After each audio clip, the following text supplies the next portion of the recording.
गुरु जी दी साजी नवाजी गुरु रूप गुरु प्यारी साध संगत जी, वाहिगुरु जी का खालसा वाहिगुरु जी की फतेह। गुरमुख प्यारिओ, जो आपां नूं सतगुरु गुरबाणी गुरु विच भेजदे रहे ने, वाहिगुरु अपना सारिਆਂ ਦਾ माता पिता है, जिस दी गुरबाणी गुरु विच बहुत सारी आपो अपनी भाषा विच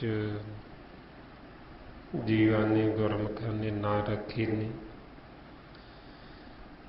किसी ने परमात्मा निरंकार नूं राम आखे, किसी ने अल्लाह आखे, किसी ने अविनाशी स्वामी हर बीठल बहुत सारे नाम जिसे ने। गुरु नानक देव जी समझाते सानू भी असंख्यां की गिणती विच जीवां ने ये परमात्मा दे वाहिगुरु दे नां रखे ने, ते असंख्यां ही ऐसियां थावां बनाईयां ने जिथे परमात्मा नूं चेते कीता जांदा, जिथे उहदे गुण गाए जांदे ने। रमाउंदे ने असंख नाम असंख थाम। हुण आपां नूं कहंदे भी परमात्मा है वो इक्को ही है, सिर्फ आपो अपनी भाषा जीवां ने नाम उसदे वक्खो वखरे रखे। जिवें संसार दीयां भाषावां ने, जिवें पिता नूं कोई पिता जी कह दिंदा है, कोई डैडी कह दिंदा है, कोई पापा कह दिंदा है, कोई होर भाषावां ने जिवें कोई अब्बा कह दिंदा है। हुण ये सिर्फ भाषावां दे विच नाम वक्खो वखरे ने, पर जो साडा माता पिता परमात्मा है की है, ते असीं सारे उस इक्को दी बच्चे। रमाउंदे ने एक पिता एक सके हम बारक। हुण गुरबाणी गुरु विच फिर आपां नूं उस एक साडे माता पिता दी जान पहचान कराई गई, उहदा सानूं भेद दिता गया। जिवें परमात्मा नूं नूर भी आखी, नूर हुंदा प्रकाश। असीं सारे ही नूर दे ਵਿੱਚੋਂ ਪ੍ਰਕਾਸ਼ ਦੇ ਵਿੱਚੋਂ ਹੀ ਅਸੀਂ ਮਾਲਕ ਤੋਂ ਹੀ ਸਾਰੇ ਪੈਦਾ ਹੋਏ ਹਾਂ, ਉਹਦੇ ਬੱਚੇ। ਇਸ ਲਈ ਫਰਮਾਉਂਦੇ ਅਵਲ ਅੱਲਾ ਨੂਰ ਪਾਇਆ ਕੁਦਰਤ ਕੀ ਸਭ ਬੰਦੇ, ਏਕ ਨੂਰ ਤੇ ਸਭ ਜਗ ਉਪਜਿਆ ਕੌਣ ਭਲੇ ਕੋ ਮੰਦੇ। ਇਹ ਅਸੀਂ ਇੱਕੋ ਹੀ ਨੂਰ ਤੋਂ ਸਾਰੇ ਪ੍ਰਗਟ ਹੋਏ ਹਾਂ ਤੇ ਸਾਡਾ ਸਾਰਿਆਂ ਦਾ ਜੋ ਮਾਤਾ ਪਿਤਾ ਉਹ ਇੱਕੋ ਹੀ। ਇਸ ਲਈ ਆਪਾਂ ਇਹ ਦੁਬਿਧਾ 'ਚ ਨਹੀਂ ਪੈਣਾ ਵੀ ਸ਼ਾਇਦ ਅੱਲਾ ਕੋਈ ਹੋਰ ਹੈ ਜਾਂ ਰਾਮ ਕੋਈ ਹੋਰ ਹੈ ਜਾਂ ਵਾਹਿਗੁਰੂ ਕੋਈ ਹੋਰ ਹੈ। ਇਹ ਸਭ ਇੱਕੋ ਦੀ ਨਾਂ ਨਹੀਂ ਪਰਮਾਤਮਾ ਦੀ। ਸਿਰਫ ਇਹ ਨਾਮ ਜਪਣ ਦੀਆਂ ਵੱਖੋ ਵੱਖਰੇ ਢੰਗ ਤਰੀਕੇ ਸਾਨੂੰ ਜੁਗਤੀਆਂ ਦੱਸੀਆਂ ਵੀ ਆਹ ਵਿਧੀ ਦੁਆਰਾ ਜਪੋ। ਆਓ ਹੁਣ ਜੋ ਆਪਾਂ ਪਿਛਲੇ ਕੁਝ ਦਿਨਾਂ ਤੋਂ ਧੰਨ ਧੰਨ ਸ੍ਰੀ ਗੁਰੂ ਅਰਜਨ ਦੇਵ ਜੀ ਸੁਖਮਨੀ ਸਾਹਿਬ ਦੀ ਬਾਣੀ ਵਿੱਚ ਜੋ ਆਪਾਂ ਨੂੰ ਉਪਦੇਸ਼ ਬਖਸ਼ਿਸ਼ ਕਰ ਰਹੇ, ਸਤਿਗੁਰਾਂ ਦੀ ਕਿਰਪਾ ਦੁਆਰਾ ਇਹ ਆਪਾਂ ਵਿਚਾਰ ਕਰ ਰਹੇ ਹਾਂ। ਕੱਲ੍ਹ ਆਪਾਂ 14ਵੀਂ ਅਸ਼ਟਪਦੀ ਤੇ ਵਿਚਾਰ ਕਰ ਰਹੇ ਸੀ। 5 ਪਦਿਆਂ ਤੱਕ ਆਪਾਂ ਇਹ ਵਿਚਾਰ ਕੀਤੀ ਸੀ। ਇਸ ਤੋਂ ਅੱਗੇ 6ਵੇਂ ਪਦੇ ਵਿੱਚ ਸਤਿਗੁਰੂ ਆਪਾਂ ਨੂੰ ਫਰਮਾਨ ਕਰਦੇ, ਨਹਿ ਕਿਛ ਜਨਮੇ ਨਹਿ ਕਿਛ ਮਰੇ, ਆਪਨ ਚਲਤ ਆਪ ਹੀ ਕਰੇ। ਹੁਣ ਇਹ ਜੋ ਪਰਮਾਤਮਾ ਨਿਰੰਕਾਰ ਨੇ ਖੇਲ ਬਣਾਇਆ, ਇਹ ਇੱਕ ਤਮਾਸ਼ਾ ਹੈ ਖੇਲ ਦਾ। ਤੇ ਇਹਦੇ ਵਿੱਚ ਆਪਾਂ ਨੂੰ ਸਮਝਾਉਂਦੀ ਵੀ ਜਨਮ ਮਰਨ ਜਿਹੜਾ ਨਾ ਕੋਈ ਜੰਮਦਾ ਨਾ ਕੋਈ ਮਰਦਾ, ਇਹ ਸਿਰਫ ਇੱਕ ਖੇਲ ਹੈ, ਤਮਾਸ਼ਾ। ਇਹ ਸਿਰਫ ਸਾਨੂੰ ਭਰਮ ਪਾਇਆ ਹੋਇਆ ਮਾਇਆ ਜਿਹੜੀ ਇਹ ਸਾਡੇ ਮਨ ਨੂੰ ਭਰਮ ਪਾਉਂਦੀ ਹੈ। ਆਪਾਂ ਜਿਵੇਂ ਕੋਈ ਮਰਨ ਵਾਲੀ ਚੀਜ਼ ਨਹੀਂ ਹੈ। ਆਪਾਂ ਤੋਂ ਭਾਵ ਸਾਡਾ ਮਨ ਜਿਵੇਂ ਪਰਮਾਤਮਾ ਅਵਿਨਾਸੀ ਹੈ, ਆਪਾਂ ਉਹਦੇ ਬੱਚੇ, ਆਪਾਂ ਵੀ ਅਵਿਨਾਸੀ ਹਾਂ। ਇਸ ਕਰਕੇ ਆਪਾਂ ਵੀ ਮਰਨ ਵਾਲੇ ਨਹੀਂ ਹੈ। ਮਰਨ ਕੋਈ ਮਰਨ ਵਾਲੀ ਚੀਜ਼ ਨਹੀਂ ਹੈ। ਜਿਵੇਂ ਪਰਮਾਤਮਾ ਜੋਤ ਸਰੂਪ ਪ੍ਰਕਾਸ਼ ਸਰੂਪ ਹੈ, ਇਸੇ ਤਰ੍ਹਾਂ ਹੀ ਆਪਾਂ ਵੀ ਜੋਤ ਸਰੂਪ ਪ੍ਰਕਾਸ਼ ਸਰੂਪ ਹੈ। ਸਾਡਾ ਜਿਹੜਾ ਮਨ ਹੈ, ਤਾਂਹੀਓ ਆਪਾਂ ਨੂੰ ਫਰਮਾਉਂਦੇ ਮਨ ਤੋਂ ਜੋਤ ਸਰੂਪ ਹੈ ਆਪਣਾ ਮੂਲ ਪਛਾਣ। ਇਹ ਤੂੰ ਜੋਤ ਸਰੂਪ ਪ੍ਰਕਾਸ਼ ਸਰੂਪ ਹੈ, ਤੂੰ ਆਪਣੇ ਆਪੇ ਦੀ ਪਹਿਚਾਣ ਕਰ। ਹੁਣ ਜਦੋਂ ਅਸੀਂ ਆਪਦੇ ਆਪੇ ਦੀ ਪਹਿਚਾਣ ਕਰ ਲਾਂਗੇ, ਫਿਰ ਸਾਨੂੰ ਪਤਾ ਲੱਗ ਜਾਂਦਾ ਵੀ ਅਸੀਂ ਵੀ ਅਵਿਨਾਸੀ ਹਾਂ ਤੇ ਸਾਡੇ ਤੇ ਪਰਮਾਤਮਾ 'ਚ ਫਿਰ ਕੋਈ ਫਰਕ ਨਹੀਂ ਰਹਿੰਦਾ। ਰਮਾਉਂਦੇ ਨੇ ਨਾਨਕ ਗੁਰਮੁਖ ਆਪ ਪਛਾਣੇ, ਪ੍ਰਭ ਜੈਸੇ ਅਵਿਨਾਸੀ। ਇਹ ਜਿਸਦਾ ਦਾ ਮਾਲਕ ਅਵਿਨਾਸੀ ਆਪ ਹੈ, ਫਿਰ ਉਦਾਂ ਦੇ ਹੀ ਆਪਾਂ ਉਹਦੇ ਬੱਚੇ। ਫਿਰ ਆਪਣੇ ਤੇ ਮਾਲਕ ਦੇ ਵਿੱਚ ਕੋਈ ਫਰਕ ਨਹੀਂ ਰਹੇਗਾ। ਫਿਰ ਸਾਨੂੰ ਪਤਾ ਲੱਗਦਾ ਵੀ ਨਾ ਅਸੀਂ ਜੰਮਦੇ ਨਾ ਮਰਦੇ ਹਾਂ, ਅਸੀਂ ਸਦਾ ਵਾਸਤੇ ਅਵਿਨਾਸੀ ਹੋ ਗਏ ਹਾਂ। ਇਹ ਮਾਰੇ ਕਹਿੰਦੇ ਆਵਨ ਜਾਵਨ ਦ੍ਰਿਸ਼ਟ ਅੰਦ੍ਰਿਸ਼ਟ ਆਗਿਆਕਾਰੀ ਧਾਰੀ ਸਭ ਸ੍ਰਿਸ਼ਟ। ਹੁਣ ਮਾਰੇ ਸੱਚੇ ਪਾਤਸ਼ਾਹ ਕਹਿੰਦੇ ਵੀ ਚਾਹੇ ਉਹ ਖੇਲ ਦ੍ਰਿਸ਼ਟ ਮਨ ਦੇ ਵਿੱਚ, ਚਾਹੇ ਅਦ੍ਰਿਸ਼ਟ ਦੇ ਵਿੱਚ, ਸੂਖਮ ਦੇ ਵਿੱਚ, ਇਹ ਸਾਰੀ ਜਿਵੇਂ ਮਾਇਆ ਦੋ ਕਿਸਮ ਦੀ, ਇੱਕ ਸੂਖਮ ਮਾਇਆ ਜਿਵੇਂ ਤ੍ਰੈ ਗੁਣ ਨੇ ਜਿੱਥੇ ਵਿਚਾਰ ਚੱਲਦੇ, ਜਿਹਨੂੰ ਤਰਲੋਕੀ ਕਹਿੰਦੇ ਚ, ਇੱਕ ਮਾਇਆ ਹੈ ਜੋ ਦ੍ਰਿਸ਼ਟ ਮਨ ਜੋ ਸਾਨੂੰ ਦਿਖਾਈ ਦਿੰਦਾ ਹੈ ਸਰੀਰ, ਇਹ ਕਾਇਆ। ਮਹਾਰਾਜ ਇਸ ਲਈ ਸਾਨੂੰ ਸਮਝਾਉਂਦੇ ਵੀ ਇਹ ਦੋ ਪ੍ਰਕਾਰ ਦੀ ਮਾਇਆ, ਇੱਕ ਸੂਖਮ ਤੇ ਇੱਕ ਸਥੂਲ।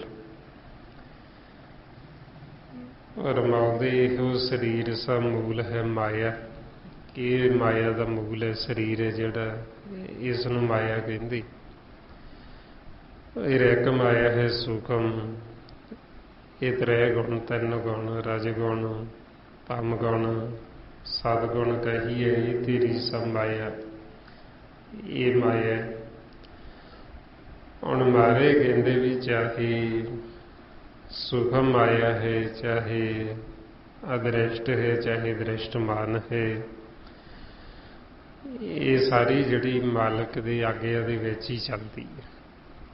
ਆਗਿਆਕਾਰੀ ਧਾਰੀ ਸਭ ਸ੍ਰਿਸ਼ਟ, ਵੀ ਜਿੰਨੀ ਵੀ ਸ੍ਰਿਸ਼ਟੀ ਮਾਲਕ ਨੇ ਪੈਦਾ ਕੀਤੀ ਹੈ ਸਾਰੀ ਮਾਲਕ ਦੀ ਆਗਿਆ ਦੇ ਵਿੱਚ, ਵੀ ਮਾਲਕ ਦੇ ਹੁਕਮ ਦੇ ਵਿੱਚ ਚੱਲ ਰਹੀ ਹੈ। ਹੁਕਮ ਕੀ ਹੈ? ਹੁਕਮ ਹੈ ਨਾਮ। ਇਹ ਨਾਮ ਦਾ ਇਸ ਨੂੰ ਥੰਮ ਲਾਇਆ ਹੋਇਆ, ਨਾਮ ਦੇ ਆਸਰੇ ਹੀ ਇਹਦੇ ਸਾਰਾ ਕੁਝ ਚੱਲਦਾ ਹੈ। ਇਸ ਲਈ ਮਹਾਰਾਜ ਕਹਿੰਦੇ ਹੁਕਮੇ ਅੰਦਰ ਸਭ ਕੋ, ਬਾਹਰ ਹੁਕਮ ਨਾ ਕੋਈ। ਇਹ ਜਿਹੜੀ ਮਾਇਆ ਹੈ ਇਹ ਵੀ ਆਗਿਆਕਾਰੀ ਹੈ, ਮਾਲਕ ਦੀ ਆਗਿਆ ਦੇ ਵਿੱਚ ਚੱਲਦੀ ਹੈ, ਹੁਕਮ ਦੇ ਵਿੱਚ ਚੱਲਦੀ ਹੈ। ਇਸ ਵਾਸਤੇ ਫਿਰ ਚਾਹੇ ਦ੍ਰਿਸ਼ਟਮਾਨ ਹੈ, ਚਾਹੇ ਅਦ੍ਰਿਸ਼ਟ, ਚਾਹੇ ਸੂਖਮ ਹੈ, ਚਾਹੇ ਸਥੂਲ ਹੈ, ਇਹ ਸਾਰਾ ਜਿਹੜਾ ਖੇਲ ਇਹ ਮਾਲਕ ਦੇ ਹੁਕਮ ਦੇ ਵਿੱਚ ਚੱਲ ਰਿਹਾ, ਨਾਮ ਦੁਆਰਾ ਚੱਲ ਰਿਹਾ।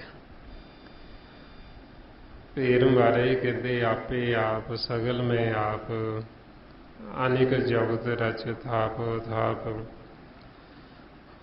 ਹੁਣ ਮਾਲਕ ਆਪਦਾ ਖੇਲ ਉਸਨੇ ਆਪ ਹੀ ਰਚਿਆ ਹੈ, ਆਪੇ ਆਪ ਸਗਲ ਮੈਂ ਆਪ, ਵੀ ਸਾਰਿਆਂ ਦੇ ਅੰਦਰ ਵੀ ਹੈ ਤੇ ਬਾਹਰ ਵੀ ਮੌਜੂਦ ਹੈ। ਫਿਰ ਮਹਾਰਾਜ ਕਹਿੰਦੇ ਵੀ ਇਹ ਸਿਰਫ ਮਾਲਕ ਨੇ ਇਹ ਜਿਹੜਾ ਖੇਲ ਬਣਾਇਆ ਹੈ, ਵੀ ਜਦੋਂ ਉਹਦੀ ਇੱਛਾ ਹੁੰਦੀ ਸੂਖਮ ਤੋਂ ਸਥੂਲ ਵਿੱਚ ਪ੍ਰਗਟ ਹੋ ਜਾਂਦੇ, ਨਿਰੰਕਾਰ ਤੋਂ ਆਕਾਰ ਵਿੱਚ ਆ ਜਾਂਦੇ, ਇੱਕ ਤੋਂ ਅਨੇਕ ਰੂਪ ਵਿੱਚ ਪ੍ਰਗਟ ਹੋ ਜਾਂਦੇ, ਤੇ ਜਦੋਂ ਇੱਛਾ ਹੁੰਦੀ ਫਿਰ ਇੱਕ ਰੂਪ ਹੋ ਜਾਂਦੇ। ਫਿਰ ਇਹ ਸਾਰਾ ਖੇਲ ਸਮਾਪਤ ਕਰਕੇ ਸਾਰਾ ਕੁਝ ਆਪਦੇ ਵਿੱਚ ਸਮਾ ਲੈਂਦੇ। ਬਈ ਇਹ ਪਤਾ ਨਹੀਂ ਕਿੰਨੀ ਕੁ ਵਾਰ ਪਸਾਰਾ ਹੋਇਆ, ਕਿੰਨੀ ਕੁ ਵਾਰ ਇੱਕ ਤੋਂ ਅਨੇਕ ਰੂਪ ਵਿੱਚ ਪ੍ਰਗਟ ਹੋਏ, ਫਿਰ ਇੱਕ ਰੂਪ ਹੋ ਗਈ, ਫਿਰ ਜਦੋਂ ਇੱਛਾ ਹੁੰਦੀ ਫਿਰ ਖੇਲ ਸ਼ੁਰੂ ਕਰ ਦਿੰਦੇ, ਫਿਰ ਅਨੇਕ ਰੂਪ ਵਿੱਚ ਪ੍ਰਗਟ ਹੋ ਜਾਂਦੇ। ਇਸ ਲਈ ਸਾਨੂੰ ਸਮਝਾਉਂਦੇ ਇੱਕ ਹੈ, ਅਨੇਕ ਹੈ, ਅਨੇਕ ਹੈ, ਫਿਰ ਇੱਕ ਹੈ। ਇਹ ਮਾਲਕ ਦੀ ਇੱਛਾ ਹੈ, ਜਦੋਂ ਉਹਨੇ ਖੇਲ ਸ਼ੁਰੂ ਕਰਨਾ ਇੱਕ ਤੋਂ ਅਨੇਕ ਰੂਪ ਵਿੱਚ ਪ੍ਰਗਟ ਹੋ ਜਾਂਦਾ, ਜਦੋਂ ਇੱਛਾ ਹੁੰਦੀ ਫਿਰ ਇੱਕ ਰੂਪ ਹੋ ਜਾਂਦੀ। ਇੱਕ ਹੈ, ਅਨੇਕ ਹੈ, ਅਨੇਕ ਹੈ, ਫਿਰ ਇੱਕ ਹੈ, ਫਿਰ ਇੱਕ ਰੂਪ ਹੋ ਜਾਂਦੀ। ਇਹ ਮਹਾਰਾਜ ਕਹਿੰਦੇ ਅਵਨਾਸੀ ਨਾਹੀ ਕਿਛ ਖੰਡ, ਧਾਰਨ ਧਾਰਿਓ ਬ੍ਰਹਿਮੰਡ। ਹੁਣ ਜੋ ਮਾਲਕ ਹੈ ਉਹ ਪ੍ਰਕਾਸ਼ ਰੂਪ, ਜੋਤ ਸਰੂਪ, ਉਸ ਨੂੰ ਖੰਡ ਖੰਡ ਨਹੀਂ ਕੀਤਾ ਜਾ ਸਕਦਾ, ਉਸ ਨੂੰ ਤੋੜਿਆ ਨਹੀਂ ਜਾ ਸਕਦਾ, ਉਸ ਨੂੰ ਕੱਟਿਆ ਨਹੀਂ ਜਾ ਸਕਦਾ। ਜਿਵੇਂ ਹੁਣ ਕਈ ਅਗਿਆਨੀ ਜੀਵ ਜਿਨ੍ਹਾਂ ਨੂੰ ਸੋਝੀ ਨਹੀਂ, ਜਿਨ੍ਹਾਂ ਨੂੰ ਭੇਦ ਨਹੀਂ ਹੈ, ਉਹ ਕਹਿਣਗੇ ਜੀ ਇਹ ਤਾਂ ਵਾਹਿਗੁਰੂ ਜਿਹੜਾ ਕਰਦੇ ਉਹਨਾਂ ਨੇ ਤਾਂ ਵਾਹਿਗੁਰੂ ਦੇ ਦੋ ਟੋਟੇ ਕਰਤੇ, ਵੀ ਇਹ ਤਾਂ ਵਾਹੇ ਅਲੱਗ ਬੋਲਦੇ, ਗੁਰੂ ਅਲੱਗ ਬੋਲਦੇ, ਵਾਹਿਗੁਰੂ ਦੇ ਟੋਟੇ ਹੋ ਗਏ। ਹੁਣ ਉਹਨਾਂ ਨੂੰ ਇਹ ਨਹੀਂ ਪਤਾ ਵੀ ਇਹ ਜਪਣ ਦਾ ਢੰਗ ਹੈ, ਤਰੀਕਾ ਹੈ, ਜੁਗਤੀ ਹੈ, ਸਾਸ ਗਿਰਾਸ, ਵੀ ਸਿਮਰਨ ਜਿਹੜਾ ਆਪਾਂ ਨੂੰ ਦੱਸਿਆ ਗੁਰਬਾਣੀ ਗੁਰੂ ਵਿੱਚ, ਬਈ ਜੋ ਵਾਹਿਗੁਰੂ ਹੈ ਉਹ ਤਾਂ ਪ੍ਰਕਾਸ਼ ਰੂਪ ਹੈ, ਉਹਦਾ ਕੋਈ ਟੋਟੇ ਨਹੀਂ ਹੁੰਦੇ, ਉਹਨੂੰ ਖੰਡ ਖੰਡ ਨਹੀਂ ਕੀਤਾ ਜਾ ਸਕਦਾ, ਉਹਨੂੰ ਕੱਟਿਆ ਨਹੀਂ ਜਾ ਸਕਦਾ। ਇਸ ਲਈ ਸਾਨੂੰ ਕਹਿੰਦੇ ਧਾਰਨ ਧਾਰਿਓ ਬ੍ਰਹਿਮੰਡ। ਫਿਰ ਉਹਨੇ ਇਹ ਬ੍ਰਹਿਮੰਡ ਦੀ ਜਿਹੜੀ ਰਚਨਾ ਕੀਤੀ ਹੈ ਨਾਮ ਦੇ ਆਸਰੇ ਖੜੇ, ਨਾਮ ਦੁਆਰਾ ਹੀ ਇਹ ਰਚਨਾ ਕੀਤੀ ਹੋਈ ਹੈ। ਇਸ ਲਈ ਜੋ ਪਰਮਾਤਮਾ ਹੈ ਉਸ ਨੂੰ ਕੱਟਿਆ ਜਾਂ ਉਸ ਦੇ ਟੋਟੇ ਨਹੀਂ ਕੀਤੇ ਜਾ ਸਕਦੇ। ਉਹ ਜੋਤ ਸਰੂਪ ਪ੍ਰਕਾਸ਼ ਰੂਪ ਹੈ, ਉਹ ਅਬਨਾਸੀ ਹੈ, ਉਸ ਦਾ ਨਾਸ ਨਹੀਂ ਹੁੰਦਾ।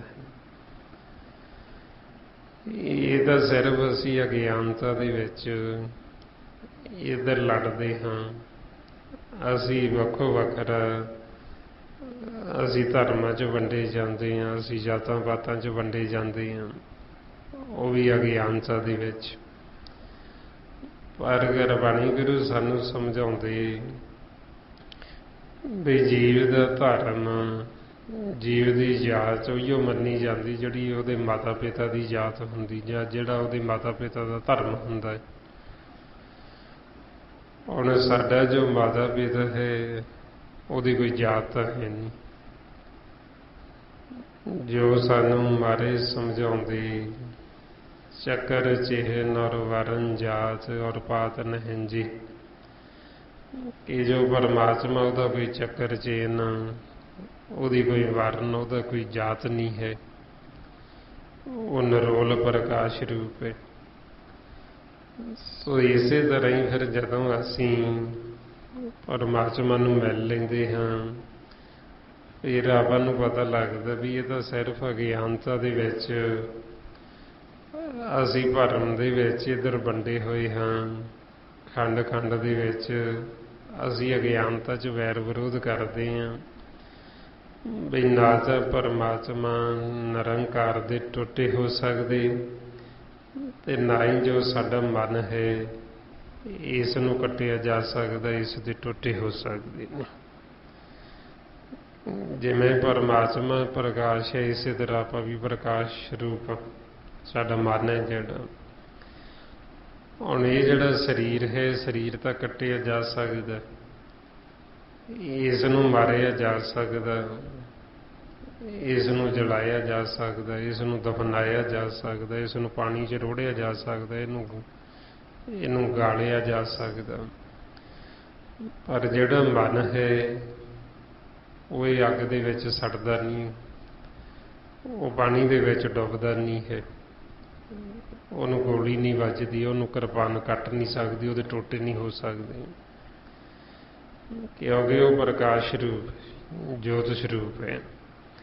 ਇਸੇ ਤਰ੍ਹਾਂ ਹੀ ਫਿਰ ਜੋ ਪਰਮਾਤਮਾ ਹੈ ਉਹਦੇ ਵੀ ਟੋਟੇ ਨਹੀਂ ਹੋ ਸਕਦੇ। ਤਾਂ ਅਸੀਂ ਅਗਿਆਨਤਾ 'ਚ ਕਈ ਅਗਿਆਨੀ ਜੀਵ ਕਹਿੰਦੇ ਵੀ ਇਹਨਾਂ ਨੇ ਵਾਹਿਗੁਰੂ ਦੇ 2 ਟੋਟੇ ਕਰਤੇ, ਇਹਨਾਂ ਨੇ 4 ਟੋਟੇ ਕਰਤੇ ਜੀ। ਹੁਣ ਇਹ ਨਹੀਂ ਪਤਾ ਵੀ ਉਹਦਾ ਪ੍ਰਕਾਸ਼ ਰੂਪ ਜੋਤ ਸਰੂਪ ਹੈ, ਉਹਦੇ ਥੋੜ੍ਹੀ ਟੋਟੇ ਹੋ ਸਕਦੇ, ਉਹਨੂੰ ਥੋੜ੍ਹੀ ਖੰਡ ਖੰਡ ਕੀਤਾ ਜਾ ਸਕਦਾ। ਇਸ ਲਈ ਮਹਾਰਾਜ ਕਹਿੰਦੇ ਅਬਨਾਸੀ ਨਾਹੀਂ ਕਿਛ ਖੰਡ, ਵੀ ਉਹਨੂੰ ਕੱਟਿਆ ਜਾਂ ਉਹਨੂੰ ਵੱਢਿਆ ਨਹੀਂ ਜਾ ਸਕਦਾ, ਉਹ ਨਾਸਵਾਨ ਨਹੀਂ ਹੈ, ਉਹ ਅਬਨਾਸੀ ਹੈ, ਸਦਾ ਰਹਿਣ ਵਾਲਾ ਹੈ। ਫਿਰ ਮਹਾਰਾਜ ਅੱਗੇ ਦੱਸਦੇ ਅਲਖ ਭੇਵ ਪੁਰਖ ਪ੍ਰਤਾਪ, ਆਪ ਜਪਾਏ ਤਾਂ ਨਾਨਕ ਜਾਪ। ਵੀ ਉਹ ਜੋ ਅਲਖ, ਜੋ ਬਿਆਨ ਨਾ ਹੋ ਸਕੇ, ਜੋ ਸਾਡੇ ਜਿਸ ਦਾ ਭੇਦ ਪੂਰਨ ਤੌਰ ਤੇ ਜਾਣਿਆ ਨਾ ਜਾ ਸਕੇ, ਫਿਰ ਉਸ ਦਾ ਜਿਹੜਾ ਪ੍ਰਤਾਪ, ਜੋ ਉਸ ਦਾ ਅੰਤ ਨਾ ਪਾਇਆ ਜਾਣ ਵਾਲਾ, ਹੁਣ ਉਹ ਮਾਲਕ ਆਪ ਹੀ ਫਿਰ ਕਿਰਪਾ ਕਰਦੇ। ਜਦੋਂ ਆਪ ਹੀ ਫਿਰ ਆਪਾਂ ਤੋਂ ਜਪਾਉਂਦੇ ਆਪਣਾ ਨਾਮ, ਤੇ ਫਿਰ ਹੀ ਆਪਾਂ ਜਪਦੇ ਹਾਂ, ਫਿਰ ਹੀ ਉਹਦਾ ਸਿਮਰਨ ਹੁੰਦਾ। ਉਹ ਆਪਣੇ ਆਪੇ ਦਾ ਭੇਤ ਆਪਾਂ ਨੂੰ ਦਿੰਦੇ, ਜਿੰਨਾ ਕੁ ਦਿੰਦੇ ਉਹਨਾਂ ਕੀ ਭੇਤ ਸਾਨੂੰ ਆ ਸਕਦਾ, ਜਿੰਨਾ ਕੁ ਸਾਨੂੰ ਜਣਾਉਣ ਉਹਨਾਂ ਕੀ ਉਹਨੂੰ ਜਾਣਿਆ ਜਾ ਸਕਦਾ। ਆਪਾਂ ਨੂੰ ਸਮਝਾਉਂਦੇ ਵੀ ਇਹ ਸਾਰਾ ਮੇਰਾ ਖੇਲ ਹੈ, ਮਾਲਕ ਸਭ ਦੇ ਅੰਦਰ ਬੈਠਾ। ਹੁਣ ਜਿਹਨੂੰ ਅੰਦਰ ਬੈਠਾ ਰਸਤਾ ਦਿਖਾ ਦੇਵੇ, ਜਣਾ ਦੇਵੇ, ਉਹਨੂੰ ਕੋਈ ਭੁਲਾ ਨਹੀਂ ਸਕਦਾ, ਤੇ ਜਿਹਨੂੰ ਅੰਦਰ ਬੈਠਾ ਹੀ ਭੁਲਾ ਦੇਵੇ ਉਹਨੂੰ ਵੀ ਨਹੀਂ ਕੋਈ ਜਣਾ ਸਕਦਾ।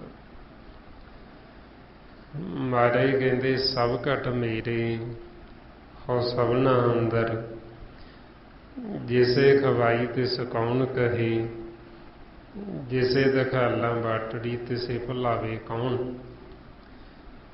जिसे भुलाई बंद स्यों तिसे जनावे कौन। बई जिन्हों मैं अंदर बैठा ही भुला दिया उन्होंने कौन जनावे, उन्होंने कोई जना ही नहीं सकता। तो जिन्हों मैं अंदर बैठा रास्ता दिखा दिया उन्होंने भी नहीं कोई भुला सकता, तो जिन्हों भुला दिया उन्होंने कोई जना नहीं सकता। और इस वास्ते फिर जिन्हों जनाउंदे वो आप ही जनाउंदे, सिमरन कराउंदे वो आप ही कराउंदे। इसलिए महाराज कहते सो सिमरे जिन आप सिमराई। हुण ये जिहड़ा आपां सिमरन करदे हैं मालक की किरपा, वो किरपा करदे ते फिर ही हुंदा है, फिर ही मुख चों वाहवा निकलदी उसदी। कराउंदे आप ही पर वडियाई अपने मन नूं दिंदे। कहंदे ने भी वाह वाह करदे मालक दे गुण गाउंदे बड़े भागां वाले ने। महाराज कहंदे बड़ भागीआं बाहो बाहो मूहों कढै। बई जिन्हां दे बहुत बड़े भाग होण मालक किरपा करदे ते उन्हां दे मुख चों आपदे गुण गवाउंदे, उन्हां चों फिर आपदा नाम जपाउंदे, उन्हां दी रसना ते आप बोलदे। इस वास्ते फिर सतगुरु कहंदे आप जपाए तां नानक जाप। भी जे वो आप जपाउंदे ताईं आपां जपदे, जे वो सानूं सवास दे रहे ते ताईं आपां चलदे हां, जे वो सवास ही बंद कर देण फिर। इस वास्ते फिर सारी जिहड़ी किरपा वो मालक दी परमात्मा दी, सारा खेल उसदा ही। वो आप ही फिर किरपा करदे, आपां तो सिमरन कराउंदे, वो आप ही किरपा करके आपां नूं सत संगत दे विच लैके आउंदे, अपने आपे दा भेद दिंदे। महाराज कहंदे तुमरी किरपा ते भयो साध संग, इहो काज तुम आप कीओ। ये कारज आप ही करदा मालक, सानूं बंधना तो याद करा के सानूं संगत दे विच लिया के बिठाउंदे। हुण ये वड्डे भागां दी निशानी तो है, वो सानूं मुक्त करना चाहुंदे, सानूं आपदे नाल मिलाउणा चाहुंदे, ताइयों सानूं लैके आउंदे। नहीं तां होर किन्ने जीव ने वो सारे क्यों नहीं आ जांदे। सो इस वास्ते फिर आपां नूं समझाउंदे भी वो जदों किरपा करदे सानूं सत संगत च लैके आउंदे, लिया के बिठाउंदे, फिर सानूं आपे विदा करा दिंदा है। आपे संगत सद बहाले, आपे विदा करावे। सो इस वास्ते फिर आपे ही सिमरन कराउंदे, आपे ही सानूं सारा भेद दिंदे। फिर महाराज अगे फरमाउंदे जिन प्रभ जाता सो शोभावंत, सगल संसार उधरे तन मंत। जिन्हां ने फिर ऐसे परमात्मा प्रभु निरंकार नूं जान लिया, उन्हां दी शोभा, वो शोभावंत ने, उन्हां दी शोभा मालक दी दरगाह दे विच, परलोक दे विच, उन्हां दी शोभा अपने घर दे विच वडियाई। ते महाराज कहंदे भी वो गुरमुखां दी शोभा वडियाई फिर उन्हां दे उपदेश दे नाल, उन्हां दी विचारधारा दे नाल ये जिहड़ा संसार सागर है, इस संसार सागर तो असी पार हो सकते, असी भी आपदे जीवन का लाहा कट सकते। जो सानू उपदेश दिंदे, असी जे वो उपदेश नूं ध्यान दे नाल सुणीए, उहनूं हिरदे च वसा लईए, मन लईए, ते असी ये भव सागर तो पार हो जाएंगे, असी आपदे जीवन का लाहा कट लांगे। इसलिए सानूं समझाउंदे गुरु साहब भी असी ब्रह्म दी विचार करदे हां, कथ कहानी करदे, जिहड़े इह विचार नूं उपदेश नूं ध्यान दे नाल सुणदे, सुण के मनदे, कमाउंदे, ते उन्हां दा पार उतारा हो जांदा। फरमाउंदे जन नानक बोले ब्रह्म विचार, ਜੋ ਸੁਣੇ ਕਮਾਵੇ ਸੋ ਧਰੇ ਪਾਰ, ਕਿ ਜਿਹੜਾ ਸੁਣਦਾ ਤੇ ਸੁਣ ਕੇ ਕਮਾਉਂਦਾ ਉਹ ਪਾਰ ਹੋ ਜਾਂਦਾ। ਉਹ ਇਸੇ ਤਰ੍ਹਾਂ ਹੀ ਇਸੇ ਸਾਨੂੰ ਸਤਿਗੁਰੂ ਸਮਝਾਉਂਦੇ ਵੀ ਜਿਨ੍ਹਾਂ ਨੇ ਫਿਰ ਮਾਲਕ ਨੂੰ ਜਾਣ ਲਿਆ ਉਹ ਗੁਰਮੁਖ ਸੋਭਾਵੰਤ ਨੇ, ਉਹਨਾਂ ਦੀ ਵਡਿਆਈ ਹੈ। ਤੇ ਉਹਨਾਂ ਦਾ ਉਪਦੇਸ਼ ਸੁਣ ਕੇ, ਉਹਨਾਂ ਦੀ ਵਿਚਾਰਧਾਰਾ ਸੁਣ ਕੇ ਤੇ ਅਸੀਂ ਵੀ ਇਹ ਜੀਵਨ ਦਾ ਲਾਹਾ ਕੱਟ ਸਕਦੇ ਹਾਂ। ਫਿਰ ਮਹਾਰਾਜ ਕਹਿੰਦੇ ਪ੍ਰਭ ਕੇ ਸੇਵਕ ਸਗਲ ਉਦਾਹਰਨ, ਪ੍ਰਭ ਕੇ ਸੇਵਕ ਦੁਖ ਵਿਸਾਰਨ। ਬਈ ਉਹ ਜਿਹੜੇ ਮਾਲਕ ਦੇ ਫਿਰ ਸੇਵਕ ਨੇ, ਪ੍ਰਭੂ ਦੇ ਪਰਮਾਤਮਾ ਦੇ, ਉਹ ਫਿਰ ਆਪ ਤਾਂ ਉਧਰ ਹੀ ਜਾਂਦੇ, ਆਪ ਤਾਂ ਉਹ ਜੀਵਨ ਮੁਕਤ ਹੋ ਹੀ ਜਾਂਦੇ, ਉਹ ਨਾਲ ਹੋਰਾਂ ਨੂੰ ਵੀ ਮੁਕਤ ਕਰਾ ਸਕਦੇ। ਇਸ ਲਈ ਮਹਾਰਾਜ ਕਹਿੰਦੇ ਵੀ ਜਿਨ੍ਹਾਂ ਨੇ ਫਿਰ ਨਾਮ ਤੇ ਆਇਆ, ਜਿਨ੍ਹਾਂ ਨੇ ਮਸ਼ੱਕਤ ਘਾਲਣਾ ਘਾਲੀ, ਜਿਨ੍ਹਾਂ ਨੇ ਮਿਹਨਤ ਕੀਤੀ, ਉਹ ਫਿਰ ਆਪ ਤਾਂ ਛੁੱਟਦੇ ਉਹਨਾਂ ਦਾ ਸੰਗ ਕਰਕੇ ਨਾਲ ਹੋਰ ਪਤਾ ਨਹੀਂ ਕਿੰਨਿਆਂ ਕਦਾ ਛੁਟਕਾਰਾ ਹੋ ਜਾਂਦਾ। ਇਸ ਲਈ ਸਾਨੂੰ ਫਿਰ ਮਹਾਰਾਜ ਫਰਮਾਉਂਦੇ ਨੇ ਜਿਨ੍ਹੀਂ ਨਾਮ ਤੇ ਆਇਆ ਗਈ ਮਸ਼ੱਕਤ ਘਾਲ, ਨਾਨਕ ਤੇ ਮੁਖ ਉਜਲੇ ਹੋਰ ਕੀਤੀ ਛੁਟੀ ਨਾਲ। ਗੁਰੂ ਅੰਗਦ ਦੇਵ ਜੀ ਕਹਿੰਦੇ ਬਈ ਜਿਨ੍ਹਾਂ ਨੇ ਮਸ਼ੱਕਤ ਘਾਲਣਾ ਘਾਲੀ, ਉਹ ਆਪ ਤਾਂ ਛੁੱਟਦੇ ਨਾਲ ਹੋਰਾਂ ਦੀ ਵੀ ਛੁੱਟੀ ਹੋ ਜਾਂਦੀ, ਨਾਲ ਹੋਰਾਂ ਦਾ ਵੀ ਛੁਟਕਾਰਾ ਹੋ ਜਾਂਦਾ। ਹੋਰ ਕੀਤੀ ਛੁੱਟੀ ਨਾਲ, ਹੋਰ ਪਤਾ ਨਹੀਂ ਕਿੰਨੇ ਕੁ ਉਹਨਾਂ ਦਾ ਸੰਗ ਕਰਕੇ ਕਿੰਨੇ ਕੇ ਭਵ ਸਾਗਰ ਤੋਂ ਪਾਰ ਹੋ ਜਾਂਦੇ, ਆਪਦੇ ਜੀਵਨ ਦਾ ਲਾਹਾ ਕੱਟ ਲੈਂਦੇ। ਇਸ ਲਈ ਫਿਰ ਮਹਾਰਾਜ ਕਹਿੰਦੇ ਜਿਹੜੇ ਪਰਮਾਤਮਾ ਦੇ ਸੇਵਕ, ਉਹਨਾਂ ਨੂੰ ਕੋਈ ਕਿਸੇ ਕਿਸਮ ਦਾ ਕੋਈ ਦੁੱਖ ਨਹੀਂ ਮਨ ਨੂੰ, ਉਹਨਾਂ ਦੇ ਦੁੱਖਾਂ ਦਾ ਨਾਸ ਹੋ ਜਾਂਦਾ, ਤੇ ਜਿਹੜਾ ਉਹਨਾਂ ਦਾ ਸੰਗ ਕਰਦਾ ਉਹਦੇ ਵੀ ਦੁੱਖਾਂ ਦਾ ਨਾਸ ਹੋ ਜਾਂਦਾ ਹੈ। ਪਰ ਆਪ ਕੇ ਸੇਵਕ ਦੁੱਖ ਵਿਸਾਰਨ, ਦੁੱਖਾਂ ਨੂੰ ਵਿਸਾਰ ਦਿੱਤਾ। ਦੁੱਖ ਥੱਲੇ ਰਹਿ ਗਏ, ਦੁੱਖਾਂ ਦੇ ਘਰ ਤੋਂ ਆਪ ਉੱਪਰ ਚਲੇ ਗਏ, ਸੁੱਖਾਂ ਦੇ ਘਰ 'ਚ ਚਲੇ ਗਏ। ਹੁਣ ਸੁੱਖ ਹੈ ਜਿਹੜਾ ਉਹ ਆਪਣੇ ਘਰ ਦੇ ਵਿੱਚ, ਆਪਣਾ ਜੋ ਘਰ ਹੈ ਨਿਜ ਮਹਿਲ 10ਵਾਂ ਦਵਾਰ।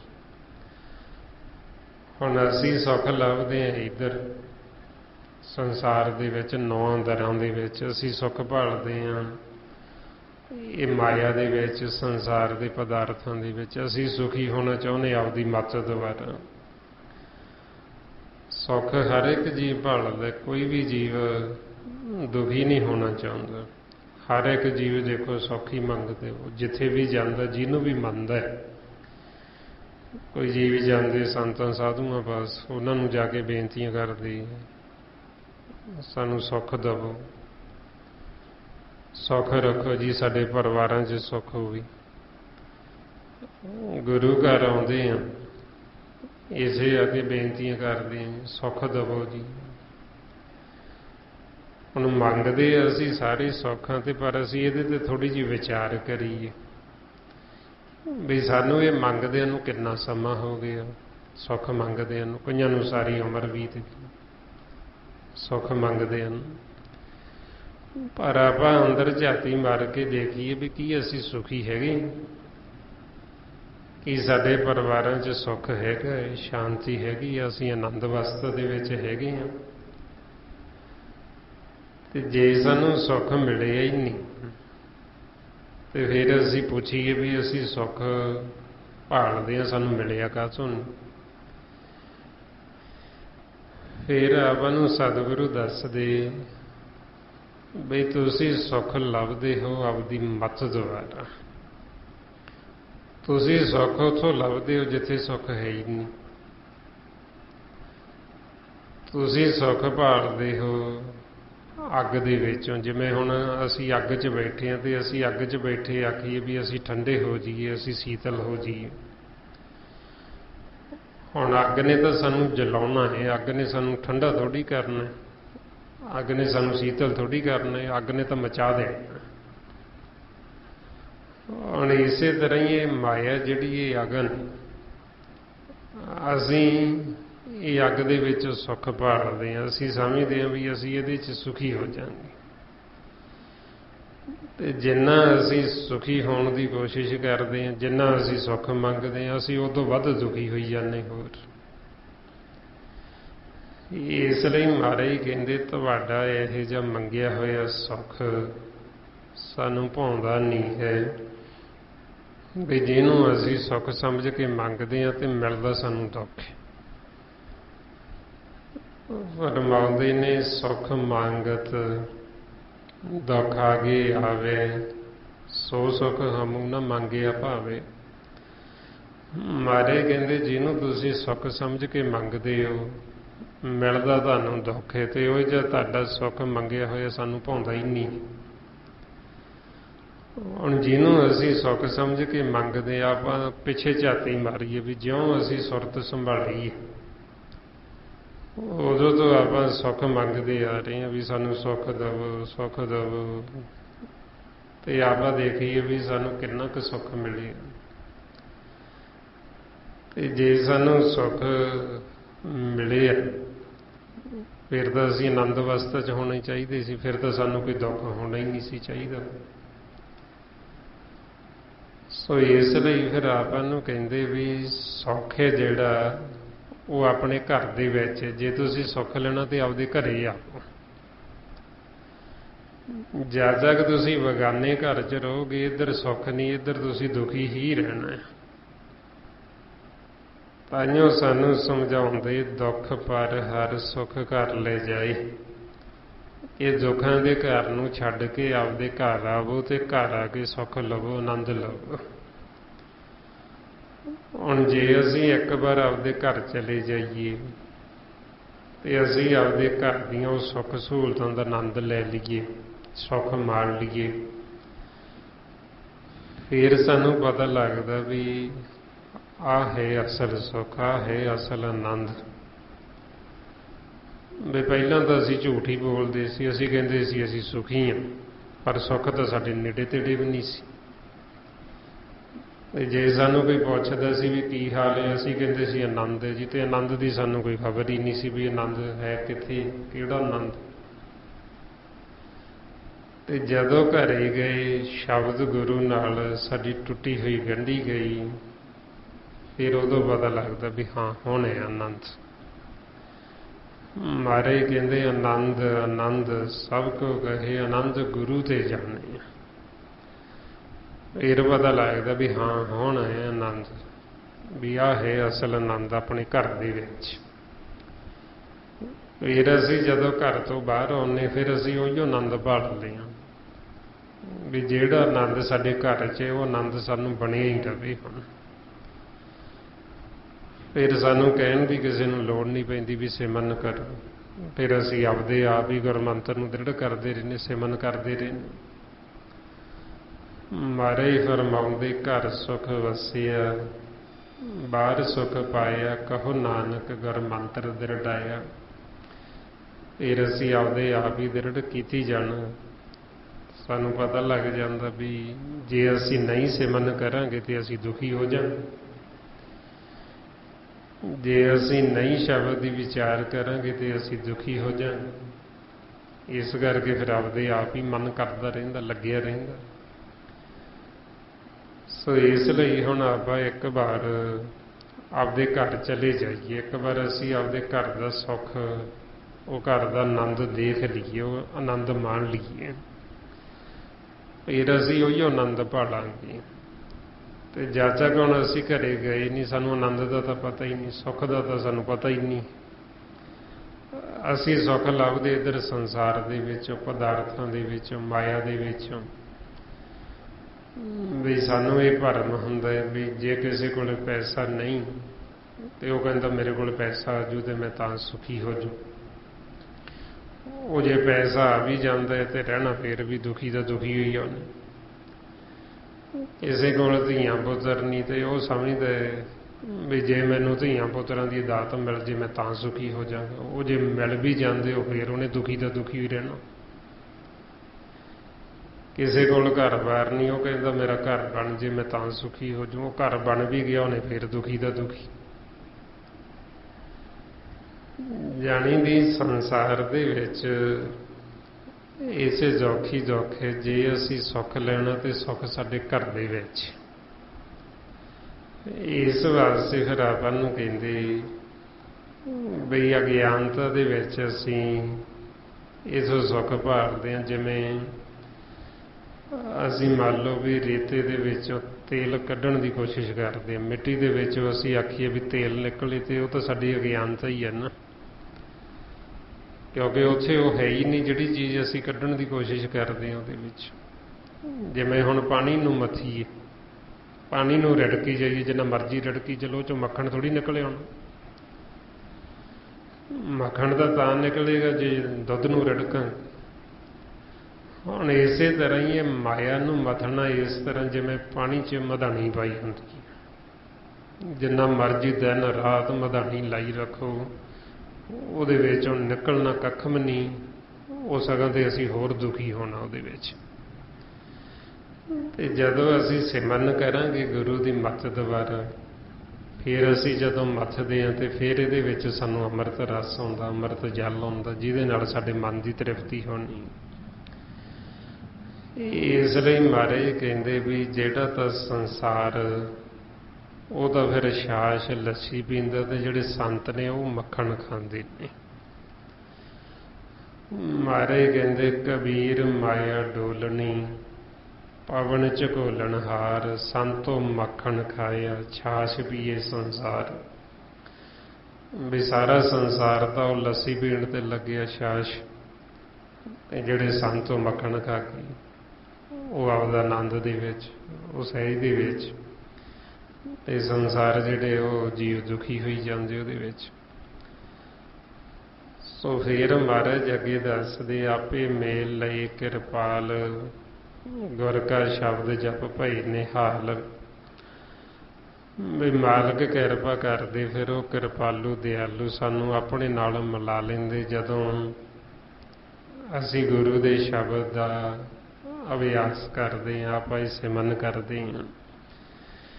ਫਿਰ ਇਹਦੇ ਨਾਲ ਸਾਡਾ ਜਿਹੜਾ ਮਨ ਹੈ ਫਿਰ ਨਿਹਾਲ ਹੋ ਜਾਂਦਾ, ਇਹ ਆਨੰਦ ਅਵਸਥਾ 'ਚ ਆ ਜਾਂਦਾ। ਗੁਰ ਕਾ ਸ਼ਬਦ ਜਪ ਭਏ ਨਿਹਾਲ, ਵੀ ਨਿਹਾਲ ਹੁੰਦਾ, ਖੜਾਓ 'ਚ ਆ ਜਾਣਾ, ਆਨੰਦ ਦੇ ਵਿੱਚ ਆ ਜਾਣਾ। ਤੇ ਉਹ ਫਿਰ ਆਨੰਦ ਸਾਨੂੰ ਫੇਰ ਹੀ ਮਿਲਦਾ ਜਦੋਂ ਅਸੀਂ ਸਿਮਰਨ ਕਰਕੇ ਆਪਦੇ ਘਰ ਚਲੇ ਜਾਂਦੇ ਹਾਂ। ਘਰ ਜਾਵਾਂਗੇ ਤੇ ਉੱਥੇ ਜਾ ਕੇ ਸਾਡਾ ਮਨ ਨਿਹਾਲ ਹੋ ਜਾਂਦਾ।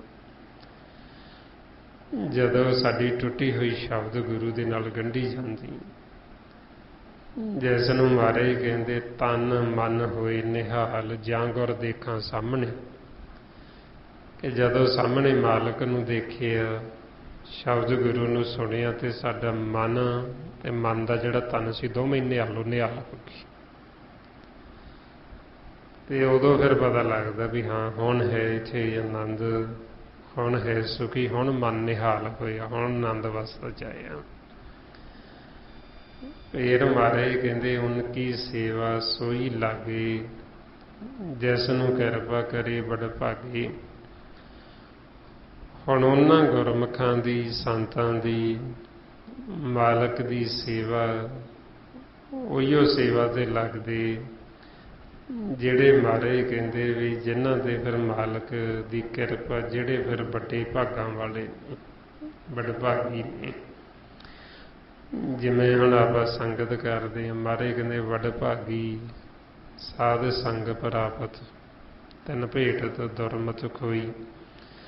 ਵੀ ਇਹ ਵੱਡੇ ਭਾਗਾਂ ਵਾਲੇ ਵਡਭਾਗੀ ਨੇ ਜਿਨ੍ਹਾਂ ਨੂੰ ਸਾਧ ਸੰਗਤ ਪ੍ਰਾਪਤ ਹੈ। ਸੋ ਇਸੇ ਤਰ੍ਹਾਂ ਹੀ ਫਿਰ ਜਦੋਂ ਸਾਡੇ ਵੱਡੇ ਭਾਗ ਹੁੰਦੇ ਫਿਰ ਹੀ ਅਸੀਂ ਸੇਵਾ ਤੇ ਲੱਗਦੇ, ਫਿਰ ਹੀ ਅਸੀਂ ਸੇਵਾ ਕੀ ਸੰਤਾਂ ਦੀ ਪਹਿਲਾਂ ਸੇਵਾ ਕਰਦੇ, ਸੰਤਾਂ ਦੀ ਸੇਵਾ ਸਿਮਰਨ ਕਰਨਾ। ਸੰਤ ਕੀ ਸੇਵਾ ਨਾਮ ਤੇ ਆਈਏ।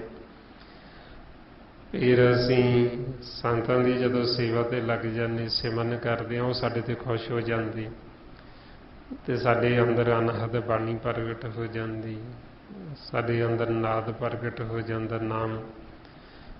फिर वो सानू शब्द गुरु की सेवा ते ला देंगे। शब्द गुरु की सेवा होंगी सुन सुन के। फिर वो शब्द गुरु सानू जदों असीं उहदी सेवा करते नाल ही सानू अगे प्रकाश हो जाता। फिर वो सानू सतगुर की सेवा ते ला देंगे। सतगुर की सेवा होंगी नज़रां द्वारा देख देख के मालक नूं देखी जाना, परमात्मा नूं। ये सतगुर की सेवा। हुण सतगुर की सेवा जिहड़ी वो इन्हां हत्थां पैरां नाल नहीं हुंदी, वो सिर्फ दृष्टि द्वारा नज़रां द्वारा देख देख के कीती जाती। रमाउंदे नदरी सतगुर सेवीए, नदरी सेवा होए, नदरी ये मन वस आवे, नदरी मन निर्मल होए। हुण सतगुरु फिर उन्होंने अपनी सेवा ते लाउंदे, जिहड़े वड्डे भागां वाले वो फिर सतगुर की सेवा ते लग गए ते सतगुर की सेवा कीती। ये फिर सफल है। महाराज कहते सतगुर की सेवा सफल है, जे को करे चित लाई, मन चिंधिया फल पावना, हौमे विचों जाए। ਇਹਦਾ ਸਾਨੂੰ ਲਾਹਾ ਇਹ ਹੁਣ ਸਾਡੇ ਅੰਦਰੋਂ ਹਉਮੈ ਦਾ ਨਾਸ ਹੋ ਜਾਣਾ, ਸਾਨੂੰ ਮਨ ਚਿੰਦੇ ਫਲ ਦੀ ਪ੍ਰਾਪਤੀ ਹੋ ਜਾਣੀ। ਜਦੋਂ ਸੱਚਾ ਸਾਹਿਬ ਮਾਲਕ ਸਾਡੇ ਮਨ 'ਚ ਵਸ ਜਾਂਦਾ, ਫਿਰ ਸਾਡੇ ਮਨ ਦੀ ਜੋ ਵੀ ਇੱਛਾ ਹੁੰਦੀ ਉਹ ਮਾਲਕ ਆਪ ਪੂਰੀ ਕਰ ਦਿੰਦਾ। ਮਹਾਰਾਜ ਕਹਿੰਦੇ ਸੱਚਾ ਸਾਹਿਬ ਮਨ ਵਸੇ ਤਾਂ ਮਨ ਚਿੰਦਿਆ ਫਲ ਪਾਏ। ਨਾਨਕ ਤਿਨ ਖਾ ਕੇ ਆਪ ਸੁਣੇ, ਜੇ ਲੈਣ ਪੰਨੇ ਪਾਏ। ਇਹ ਜੋ ਵੀ ਸਾਡੀ ਮੰਗ ਹੁੰਦੀ, ਜੋ ਵੀ ਇੱਛਾ, ਜੋ ਅਸੀਂ ਬੇਨਤੀ ਮਾਲਕ ਨੂੰ ਕਰਾਂਗੇ, ਉਹ ਸਾਡੀ ਬੇਨਤੀ ਉਹ ਪ੍ਰਵਾਨ ਕਰ ਲੈਂਦਾ, ਮੋੜਦਾ ਹੀ ਨਹੀਂ। ਇਸ ਲਈ ਉਦੋਂ ਫਿਰ ਸਾਡਾ ਮਨ, ਉਦੋਂ ਕਹਿੰਦੇ ਹਰ ਜਨ ਨੇ, ਹਰੀ ਦੇ ਜਨ। ਇਹਨਾਂ ਦੀ ਕੀਤੀ ਹੋਈ ਅਰਦਾਸ ਕਦੇ ਵਿਅਰਥ ਹੋ ਹੀ ਨਹੀਂ ਸਕਦੀ। ਵਿਰਥਾ ਕਦੇ ਨਾ ਹੋਵਈ ਜਨ ਕੀ ਅਰਦਾਸ। ਇਸ ਲਈ ਫਿਰ ਜਿਨ੍ਹਾਂ ਨੂੰ ਆਪਦੀ ਸੇਵਾ 'ਤੇ ਲਾਇਆ, ਫਿਰ ਉਹ ਵੱਡੇ ਭਾਗਾਂ ਵਾਲੇ। ਇਹ ਮਹਾਰਾਜ ਕਹਿੰਦੇ ਨਾਮ ਜਪਤ ਪਾਵੇ ਵਿਸਰਾਮ, ਨਾਨਕ ਤਿੰਨ ਪੁਰਖ ਕੋ ਉਤਮ ਕਰ ਮਾਨ।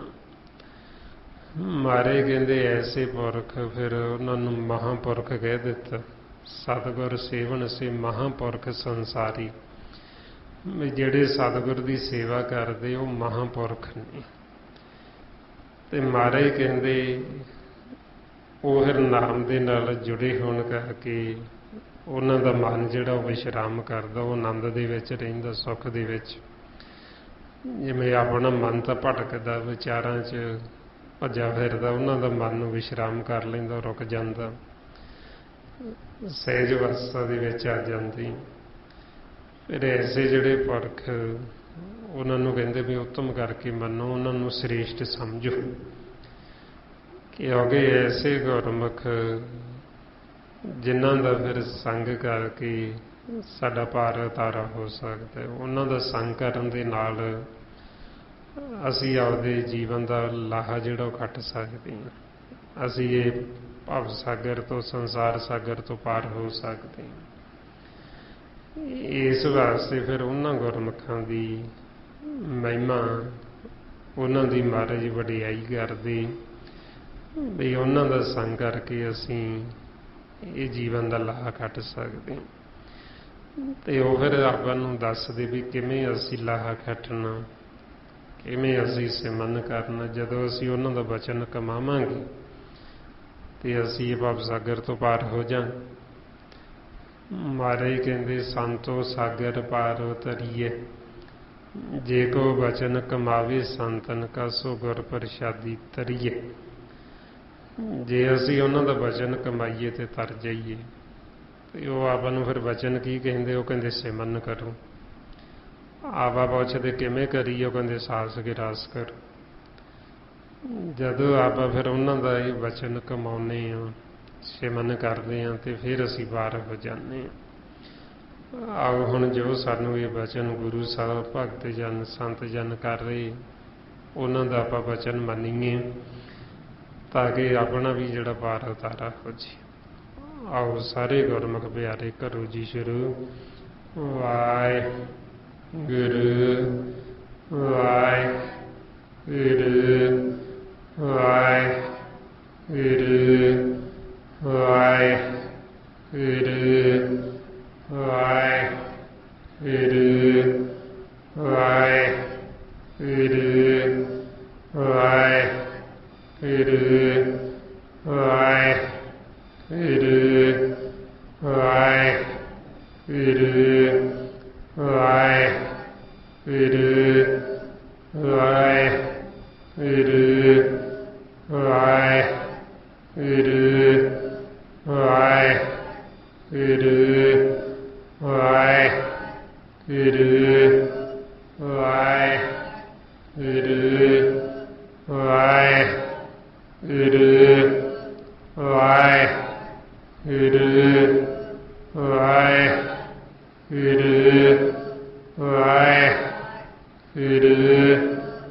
ਵਾਹਿਗੁਰੂ ਜੀ ਕੀ ਫਤਿਹ। ਇਸ ਤਰੀਕੇ ਨਾਲ ਜਦੋਂ ਆਪਦਾ ਇਹ ਸਿਮਰਨ ਕਰਦੇ ਹਾਂ, ਇਹ ਆਪਾਂ ਬਚਨ ਕਮਾਉਂਦੇ ਹਾਂ ਸੰਤਾਂ ਦਾ, ਤੇ ਫਿਰ ਆਪਾਂ ਆਪਦੇ ਜੀਵਨ ਦਾ ਜੋ ਲਾਹਾ ਹੈ ਇਹ ਆਪਾਂ ਇਥੋਂ ਲਾਹਾ ਕੱਟ ਕੇ ਵਾਪਸ ਜਾਂਦੇ ਹਾਂ। ਫਿਰ ਅੱਗੇ ਮਹਾਰਾਜ ਫਰਮਾਉਂਦੇ, ਜੋ ਕਿਛ ਕਰੇ ਸੋ ਪ੍ਰਭ ਕੇ ਰੰਗ, ਸਦਾ ਸਦਾ ਵਸੇ ਹਰ ਸੰਗ। ਫਿਰ ਐਸੇ ਗੁਰਮੁਖ ਜਿਹੜੇ ਮਾਲਕ ਦੇ ਹਰੀ ਦੇ ਜਨ, ਫਿਰ ਉਹ ਜੋ ਵੀ ਕਰਦੇ ਮਾਲਕ ਦੇ ਰੰਗ ਦੇ ਵਿੱਚ, ਮਾਲਕ ਦੇ ਹੁਕਮ ਦੇ ਵਿੱਚ, ਤੇ ਸਦਾ ਹੀ ਫਿਰ ਉਹ ਪਰਮਾਤਮਾ ਨੂੰ ਆਪਦੇ ਸੰਗ ਸਮਝਦੇ, ਸਦਾ ਹੀ ਉਹ ਅੰਗ ਸੰਗ ਦੇਖਦੇ ਮਾਲਕ ਨੂੰ ਆਪਦੀਆਂ ਨੇਤਰਾਂ ਦੁਆਰਾ। ਜਿਸ ਨੂੰ ਮਹਾਰਾਜ ਕਹਿੰਦੇ ਅਦੈਸ਼ਟ ਗੋਚਰ ਪਾਰ ਬ੍ਰਹਮ, ਸੋ ਦੇਖਿਆ ਗੁਰਮੁਖ ਆਖੀ। ਵੀ ਗੁਰਮੁਖਾਂ ਨੇ ਆਪਦੀਆਂ ਅੱਖਾਂ ਦੁਆਰਾ ਉਸ ਨੂੰ ਦੇਖ ਲਿਆ, ਤੇ ਉਹ ਹਰ ਸਮੇਂ ਦੇਖਦੇ, ਅੰਦਰੋਂ ਵੀ ਬਾਹਰੋਂ ਵੀ। ਤੇ ਇਸ ਕਰਕੇ ਫਿਰ ਜੋ ਵੀ ਕਰਦੇ ਉਹ ਮਾਲਕ ਦੇ ਰੰਗ ਦੇ ਵਿੱਚ। ਜੇ ਉਹ ਹੱਸਦੇ ਵੀ ਮਾਲਕ ਦੇ ਰੰਗ 'ਚ, ਮਾਲਕ ਨੂੰ ਦੇਖ ਕੇ। ਜੇ ਉਹ ਵਿਰਾਗ ਕਰਦੇ ਉਹ ਤਾਂ ਵੀ ਮਾਲਕ ਨੂੰ ਦੇਖ ਕੇ ਵਿਰਾਗ ਕਰਦੇ। ਇਸ ਲਈ ਗੁਰਮੁਖ ਫਿਰ ਜੋ ਵੀ ਕਰਦਾ ਉਹਦੀ ਉਹੀਓ ਭਗਤੀ ਹੈ। ਜੇ ਉਹ ਹੱਸਦਾ ਉਹਦਾ ਹੱਸਣਾ ਵੀ ਭਗਤੀ, ਜੇ ਉਹ ਵਿਰਾਗ ਕਰਦਾ ਉਹਦਾ ਵਿਰਾਗ ਕਰਨਾ ਵੀ ਭਗਤੀ। ਮਹਾਰਾਜ ਕਹਿੰਦੇ ਗੁਰਮੁਖ ਹੱਸੇ ਗੁਰਮੁਖ ਰੋਵੇ, ਗੁਰਮੁਖ ਜੋ ਕਰੇ ਸਾਈ ਭਗਤ ਹੋਵੇ।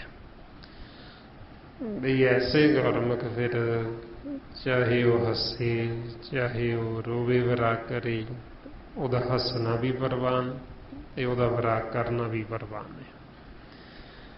ਕਿਉਂਕਿ ਉਹ ਮਾਲਕ ਦੇ ਸਨਮੁਖ, ਉਹ ਸਦਾ ਹੀ ਮਾਲਕ ਨੂੰ ਆਪਦੇ ਸੰਗ ਸਮਝਦੇ। ਸਦਾ ਸਦਾ ਵਸੇ ਹਰ ਸੰਗ, ਸਦਾ ਹੀ ਉਹ ਮਾਲਕ ਦੇ ਸੰਗ ਰਹਿੰਦੇ।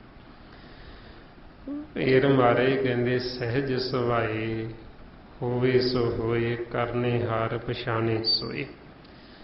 ਇਹ ਹੈ ਫਿਰ ਗੁਰਮੁਖ ਦੀ ਅਵਸਥਾ, ਵੀ ਸਹਿਜ ਸੁਭਾਅ ਜੋ ਹੁੰਦਾ ਉਹਨੂੰ ਉਹੀਓ ਪ੍ਰਵਾਨ ਹੈ। ਜਿਵੇਂ ਆਪਣਾ ਤਾਂ ਮਨ ਸਹਿਜ ਨਾ ਹੋਣ ਕਰਕੇ ਆਪਾਂ ਨੂੰ ਤਾਂ ਬੁਰਾ ਲੱਗਦਾ ਵੀ ਸਾਡਾ ਨੁਕਸਾਨ ਹੋ ਗਿਆ ਥੋੜ੍ਹਾ ਜਿਹਾ, ਸਾਨੂੰ ਤਾਂ ਇੰਨਾ ਬੁਰਾ ਲੱਗਦਾ ਵੀ ਐਂ ਕਾਹਤੋਂ ਹੋ ਗਿਆ। ਜੇ ਸਾਡੇ ਸਰੀਰ ਨੂੰ ਕੋਈ ਰੋਗ ਆ ਚੁੰਬੜਿਆ ਤੇ ਸਾਨੂੰ ਤਾਂ ਬੁਰਾ ਲੱਗਦਾ ਵੀ ਸਾਨੂੰ ਰੋਗ ਕਾਹਤੋਂ ਲੱਗ ਗਿਆ। ਗੁਰਮੁਖ ਦੀ ਅਵਸਥਾ ਜੋ ਮਰਜ਼ੀ ਹੋਈ ਜਾਵੇ, ਸਹਿਜ ਸੁਭਾਅ ਹੀ ਉਹ ਉਸ ਨੂੰ ਪ੍ਰਵਾਨ ਕਰਦਾ ਹੈ। ਬਈ ਜੋ ਕਰ ਰਹੇ ਹੈ ਸਾਡੇ ਵਾਸਤੇ ਉਹੀਓ ਭਲਾ ਹੈ। ਇਸ ਵਾਸਤੇ ਫਿਰ ਸਹਿਜ ਸੁਭਾਅ, ਕਿਉਂਕਿ ਉਹ ਕਰਨਹਾਰ ਨੂੰ ਉਹਨਾਂ ਨੇ ਪਛਾਣ ਲਿਆ, ਮਾਲਕ ਨੂੰ ਪਛਾਣ ਲਿਆ ਵੀ ਹੋਰ ਦੂਜਾ ਤਾਂ ਕੋਈ ਹੈ ਨਹੀਂ, ਵੀ ਮਾਲਕ ਹੀ ਹੈ, ਜੇ ਮਾਲਕ ਦੇ ਹੁਕਮ ਦੇ ਵਿੱਚ ਹੀ ਹੋ ਰਿਹਾ ਜੋ ਹੋ ਰਿਹਾ। ਜਿਵੇਂ ਗੁਰੂ ਅਰਜਨ ਦੇਵ ਜੀ ਕਹਿੰਦੇ ਵੀ ਸਾਨੂੰ ਇਹ ਭੇਤ ਆ ਗਿਆ ਗੁਰੂ ਤੋਂ ਵੀ ਜੋ ਕਰਨਾ ਉਹ ਮਾਲਕ ਨੇ ਹੀ ਕਰਨਾ, ਮਾਲਕ ਦੇ ਹੁਕਮ ਤੋਂ ਬਾਹਰ ਨਹੀਂ ਹੋਣਾ ਕੁਛ ਵੀ। ਇਸ ਲਈ ਕਹਿੰਦੇ ਹੁਣ ਸਾਨੂੰ ਕਿਸੇ ਕਿਸਮ ਦੀ ਕੋਈ ਚਿੰਤਾ ਨਹੀਂ ਹੈ, ਕੋਈ ਫਿਕਰ ਨਹੀਂ, ਅਸੀਂ ਅਚਿੰਤ ਅਵਸਥਾ 'ਚ ਰਹਿੰਦੇ। ਫਰਮਾਉਂਦੇ ਨੇ ਗੁਰ ਕਹਿਆ ਸਭ ਪ੍ਰਭ ਤੇ ਹੋਏ ਤਬ ਕਾੜਾ ਛੋੜ ਚਿੰਤ ਹਮ ਸੋਏ। ਵੀ ਹੁਣ ਸਾਡਾ ਮਨ ਨਹੀਂ ਕੱਢਦਾ, ਹੁਣ ਆਪਦੀ ਮੱਤ ਨਹੀਂ ਵਰਤਦਾ, ਹੁਣ ਅਸੀਂ ਦੁਖੀ ਨਹੀਂ ਹੁੰਦੇ। ਪਹਿਲਾਂ ਦੁਖੀ ਹੁੰਦੇ ਸੀ ਵੀ ਇੱਦਾਂ ਨਾ ਹੋ ਜਾਵੇ, ਐਂ ਨਾ ਹੋ ਜਾਵੇ, ਤੇ ਹੁਣ ਪਤਾ ਲੱਗ ਗਿਆ ਵੀ ਜੋ ਹੋਣਾ ਮਾਲਕ ਦੇ ਹੁਕਮ 'ਚ ਹੀ ਹੋਣਾ ਤੇ ਸਾਡੇ ਵਾਸਤੇ ਉਹੀਓ ਭਲਾ। ਜੋ ਪ੍ਰਭ ਕੀਨੋ ਸੋਈ ਭਲ ਮਾਨਿਓ, ਇਹ ਸਮਝ ਸਾਧੂ ਤੇ ਪਾਈ। ਬਈ ਜੋ ਮਾਲਕ ਕਰਦਾ ਫਿਰ ਸਹਿਜ ਸੁਭਾਅ ਹੀ ਸਾਡਾ ਮਨ ਉਸ ਨੂੰ ਪ੍ਰਵਾਨ ਕਰ ਲੈਂਦਾ। ਵੀ ਇਹ ਨਹੀਂ ਹੈ ਵੀ ਜੇ ਦੁੱਖ ਆ ਗਿਆ ਤੇ ਉਹ ਪ੍ਰਵਾਨ ਨਹੀਂ, ਗੁਰਮੁਖਾਂ ਨੂੰ ਦੁੱਖ ਵੀ ਪ੍ਰਵਾਨ ਨੇ, ਜੇ ਸੁੱਖ ਆ ਗਿਆ ਤੇ ਇਹ ਨਹੀਂ ਵੀ ਸੁੱਖ ਨਹੀਂ ਪ੍ਰਵਾਨ, ਉਹ ਸੁੱਖ ਵੀ ਪ੍ਰਵਾਨ। ਉਹ ਹਰ ਸਮੇਂ ਮਾਲਕ ਦੀ ਮੌਜ ਦੇ ਵਿੱਚ, ਮਾਲਕ ਦੇ ਰੰਗ ਦੇ ਵਿੱਚ। ਜਾਣੀ ਦੁੱਖ ਆ ਗਿਆ ਤੇ ਉਹ ਘਬਰਾਉਂਦੇ ਨਹੀਂ, ਸੁੱਖ ਆ ਗਿਆ ਤੇ ਉਹ ਕਿਸੇ ਹਉਮੈ ਹੰਕਾਰ 'ਚ ਨਹੀਂ ਜਾਂਦੇ, ਇੱਕੋ ਅਵਸਥਾ ਸਹਿਜ ਦੇ ਵਿੱਚ। ਕਿਉਂਕਿ ਉਹਨਾਂ ਨੇ ਉਹ ਕਰਨਹਾਰ ਨੂੰ ਮਾਲਕ ਨੂੰ ਜਾਣ ਲਿਆ। ਸਹਿਜ ਸੁਭਾਏ ਹੋਵੇ ਸੋ ਹੋਏ, ਕਰਨੇ ਹਾਰ ਪਛਾਣੇ ਸੋਏ। ਵੀ ਇਹ ਗੁਰਮੁਖ ਦੀ ਅਵਸਥਾ ਸਹਿਜ ਵਾਲੀ।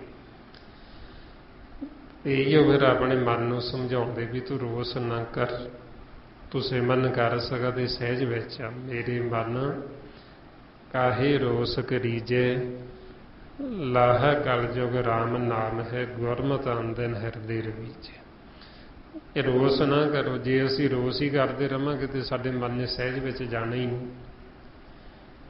ਜੇ ਅਸੀਂ ਰੋਸ ਹੀ ਕਰਾਂਗੇ ਵੀ ਅਸੀਂ ਤਾਂ ਐਂ ਸੋਚਿਆ, ਐਂ ਕਾਹਤੋਂ ਨਹੀਂ ਹੋਇਆ, ਐਂ ਕਿਉਂ ਹੋ ਗਿਆ, ਉਹ ਤਾਂ ਰੋਸ ਹੋ ਗਿਆ, ਤੇ ਫਿਰ ਅਸੀਂ ਆਖੀਏ ਸਾਡੇ ਮਨ ਦੀ ਸਹਿਜ ਅਵਸਥਾ ਬਣੀ, ਉਹ ਤਾਂ ਬਣਨੀ ਨਹੀਂ।